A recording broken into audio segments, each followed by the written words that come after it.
Hello, welcome back to the reading of the poem of the Man God, written by Maria Valtorta, Volume 3. Chapter 345, Part 1. Jesus predicts his passion for the first time. Peter is reproached. 30th November, 1945.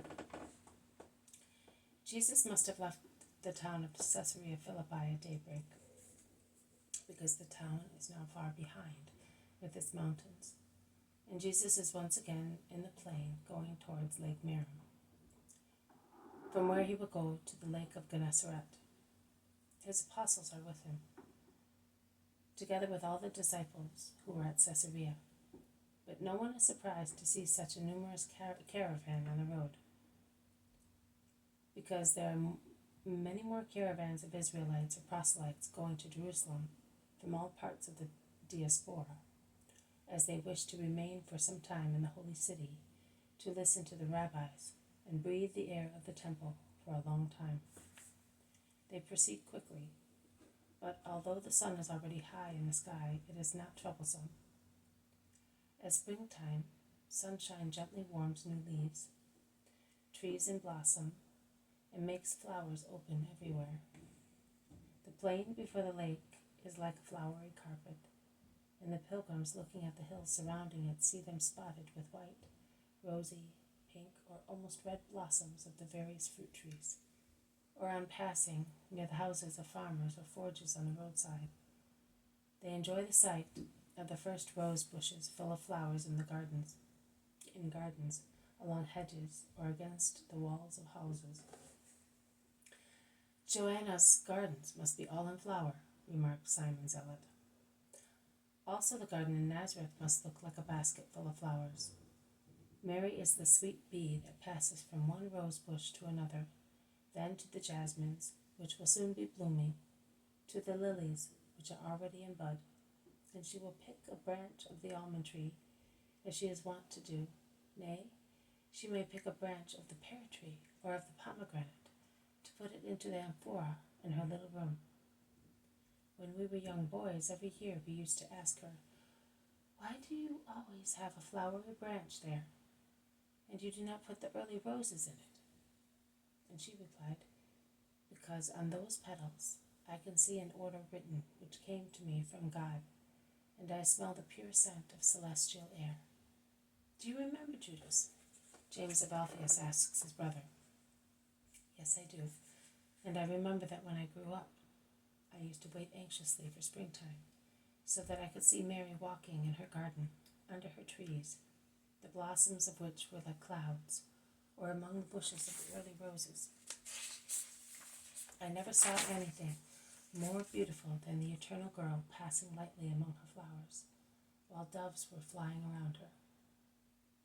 "Oh, let us go see her soon, Lord, that I may see all that as well," implores Thomas. "All we need to do is quicken our steps and rest less at night to arrive in Nazareth in good time," replies Jesus. "Will you really take me there, Lord?" "Yes, Thomas, I will. We shall all go to Bethsaida, and then to Capernaum, where we shall part. We shall proceed to Tiberias by boat, and then to Nazareth. Thus, with the exception of you Judeans, we shall all be able to get lighter garments, as winter is now over. Yes, and we shall go and say to the dove, 'Rise, make haste, my beloved one, and come, for winter is past. The rains are over and gone. The flowers appear on the earth. Rise, my friend, and come, my dove, hiding in the clefts of the rock. Show me your face. Let me hear your voice.'" "Well done, John. You sound like a sweetheart singing a song to his girl," says Peter. I am full of love for Mary. I will never see other women excite my love except Mary, whom I love with my whole self." "I said the same a month ago, didn't I, Lord?" says Thomas. "I think that we are all full of love for her, such a noble celestial love, as only that Donna can inspire. And our souls love her soul completely. Our minds love and admire her intelligence. Our eyes admire and delight in her pure grace, which gives joy without any anxiety. as when one looks at a flower. Mary, the beauty of the earth, and I think the beauty of heaven, says Matthew. That is true. We all see in Mary what is sweetest in women, the pure girl, and the most sweet mother. And we do not know whether we love her more for the former or the latter grace, says Philip. We love her because she is Mary. That's it, remarks Peter. Jesus has been listening to them, and he says, You have all spoken very well. Simon Peter is quite right. One loves Mary because she is Mary. On our way to Caesarea, I told you that only those who join perfect faith to perfect love will be successful in understanding the true meaning of the words, Jesus the Christ, the Word, the Son of God, and the Son of Man. But I can now tell you that there is another name full of meaning, and it is the name of my mother. Only those who add perfect faith to perfect love will succeed in understanding the true meaning of the name Mary, of the Mother of the Son of God, and the true meaning will begin to appear clearly to the true faithful and loving ones in a dreadful hour of torture, when the mother is to be tortured with her son, when she co-redeems with the Redeemer in the eyes of the whole world, and forever and ever. When? Asked Bartholomew, while they stopped by the side of a large stream where many disciples drink. Let us stop here and eat our bread. It is midday. We shall be at Lake Merom by evening, and we shall be able to get boats and shorten our journey, replies Jesus evasively. They all sit down on the tender grass on the bank of the stream, in the warm sunshine, and John says, It is a pity to spoil these little flowers which are so gentle. They look like little bits of the sky, which have fallen here on these meadows. There are hundreds and hundreds of myosotis. They will grow more beautifully tomorrow. They have bloomed to turn the earth into a dining room for their Lord, says his brother James to comfort him. Jesus offers and blesses the food, and they all eat happily. All the disciples, like sunflowers, are looking at Jesus, who is sat in the center of the row of his apostles. The meal is soon over.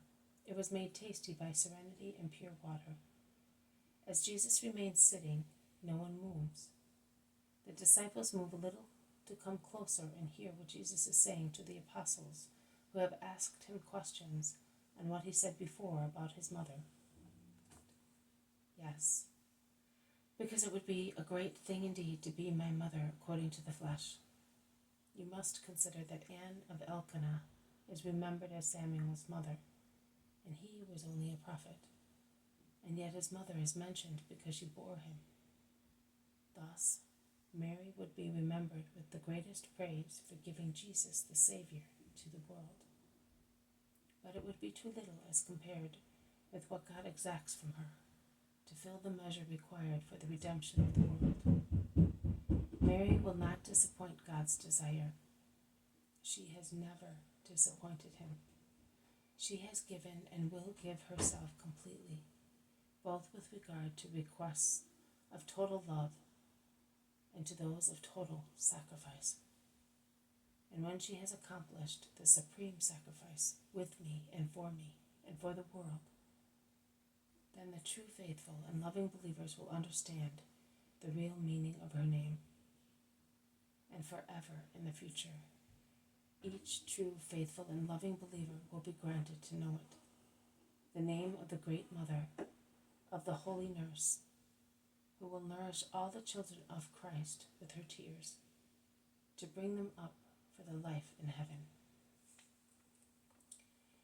This has been a reading from the poem of the Man God, written by Maria Valtorta, Volume 3, Chapter 345, Part 1. Jesus predicts his passion for the first time. Peter is reproached. Thank you for listening. I will see you tomorrow. May God bless you, and may peace be with you.